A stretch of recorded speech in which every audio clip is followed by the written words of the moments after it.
आदेश सभी भक्तों को।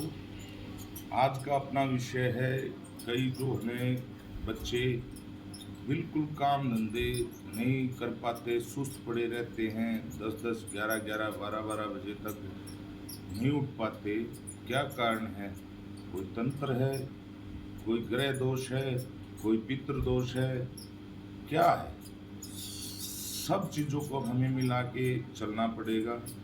भाई घर में पितृ दोष है तो भी शरीर में भारीपन रहेगा, आलसीपना रहेगा और काम धंधे में अड़चन आती हैं। पितृ दोष में बीमारियां भी हल्की फुल्की चलती रहती पितृ दोष में।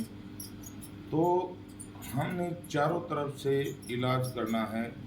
ग्रह दोष का भी, ग्रह दोष में जाएं तो मंगल और सूर्य हमारा खराब होता है, तब आलसपना आता है, तब शरीर खड़ा रहता है, पड़ा रहता है, किसी प्रकार की दुविधा में हम चलते रहते हैं।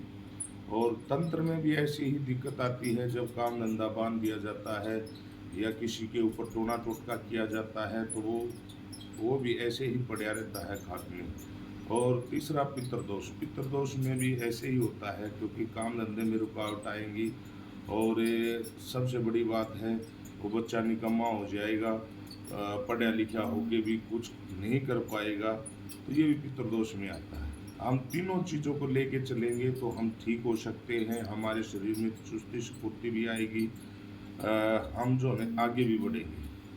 तो इस प्रकार से अगर आप सही प्रकार से सूर्य और मंगल को ठीक करें, तंत्र काट करवाएं और पितृदोष का हम यज्ञ हवन करवाएं, तो आप बिल्कुल ठीक हो सकते हैं। जो मनुष्य खाट में पड़े रहते हैं, जो मनुष्य का काम करने को दिल नहीं करता, जिस बच्चे का काम करने को दिल नहीं करता, आलसीपना रहता है 24 घंटे, खाता है, रोटी खाता है, कुछ भी खाता पीता सब कुछ बेड पे लेता है और वहीं सो जाता है, उसका समाधान इस प्रकार से होगा। अगर आपके साथ ये चीज़ें बीत रही हैं तो आप जो है इस प्रकार से इलाज कर सकते हैं।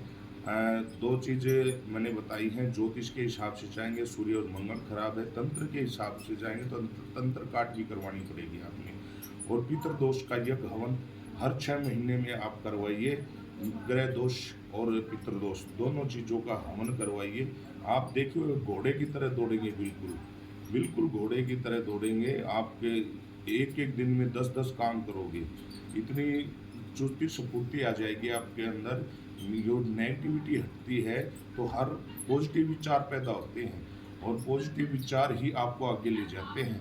और नकारात्मकता जब दिमाग में रहती है तो वो विनाश का घर होती है।